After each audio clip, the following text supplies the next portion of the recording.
যাতে করে সাবেক একজন ক্রিকেটার আপনার সমালোচনা করে।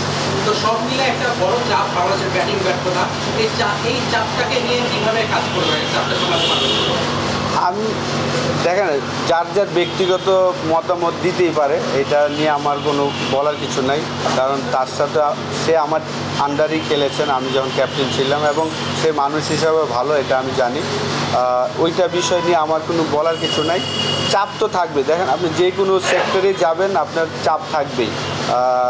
আপনি রেজাল্ট ওরিয়েন্ট কাজ করতে গেলে অবশ্যই আপনাকে চাপ সহ্য করতে হবে। এবং যেহেতু আমি 13 বছর ইন্টারন্যাশনাল ক্রিকেট খেলেছি, এই চাপ আমি অনেক সহ্য করেছি। এবং আমার লাইফে যে একটা ঘটনা হয়েছিল সেই চাপ থেকেও কিন্তু আমি ফিরে এসেছি। তো এই বিষয় নিয়ে আমি আসলে এত ওয়ারিড না।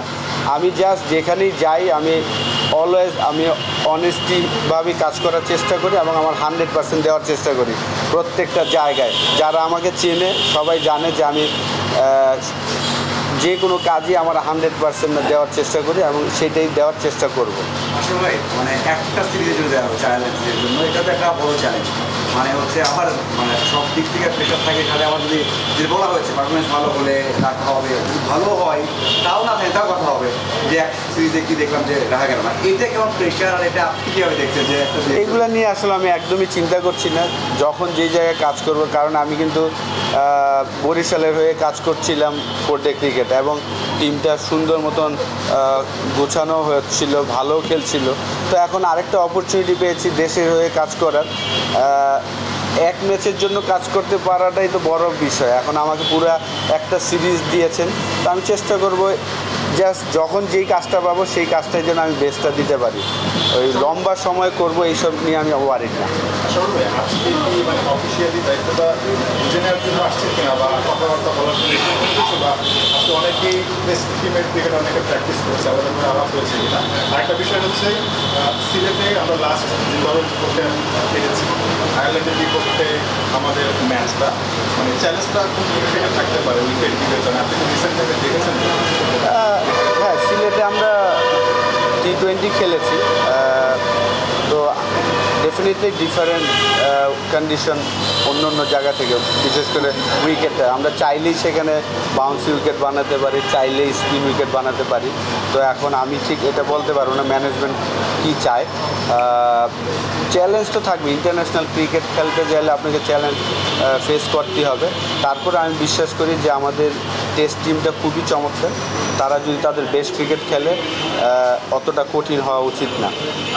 আজকে আসলে আমরা যারা টেস্ট টিম কালকে আমরা যাব, আমরা সবাই আমাদের লাগেজ নিতে এসেছি। ভাই সালাউদ্দিন ভাই যখন বাংলাদেশ টিমের ব্যাটিং কোচের দায়িত্বটা নিয়েছিলেন তখন তিনি বলছিলেন অন্যান্য দেশি কোচদের জন্য তিনি একটা মানে ক্রিয়া তৈরি করে দিয়েছিলেন, বুঝছেন? তো এখন আপনি যে ব্যাটিং কোচে আসছেন, যে কোনোভাবেই সালাউদ্দিন ভাই মানে তিনি পদত্যাগ করেছেন, আপনি যদি আপনাকে নিয়ে যদি এভাবে আলোচনা সমালোচনা হয়, আপনার জন্য চ্যালেঞ্জটা কতদিন ধরে?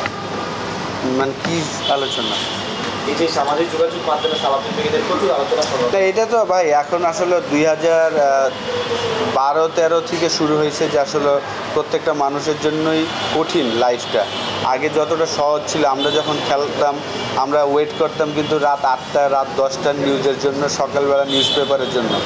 এখন কিন্তু এভরি সেকেন্ডেই নিউজ হয়ে যাচ্ছে যে আপনি কী করছেন না করছেন। তো এটা তো অবশ্যই প্রত্যেকটা মানুষের জন্য কঠিন। তো আমার একটাই আশা থাকবে আপনাদের কাছে যে আপনারা অবশ্যই সমালোচনা করবেন, কিন্তু একটু রয়ে সয়ে করলে ভালো আমার কাছে মনে হয়। কারণ সবাই চায় বেস্টটা দিতে। তো সেই জায়গা এই সমালোচনাটা হবে, এটা আমি জানি, এটা স্বাভাবিক, এটাই লাইফ। আপনি ভালো করলে আপনাকে আকাশে উঠাবে, খারাপ করলে নিচে নামাবে, এটাই লাইফ। তো এইখানে আপনার ওইটা নিয়ে ওয়ারিড না হয়ে জাস্ট আমি আমার কাজটা করার চেষ্টা করব। ওকে ভাই, হ্যাঁ।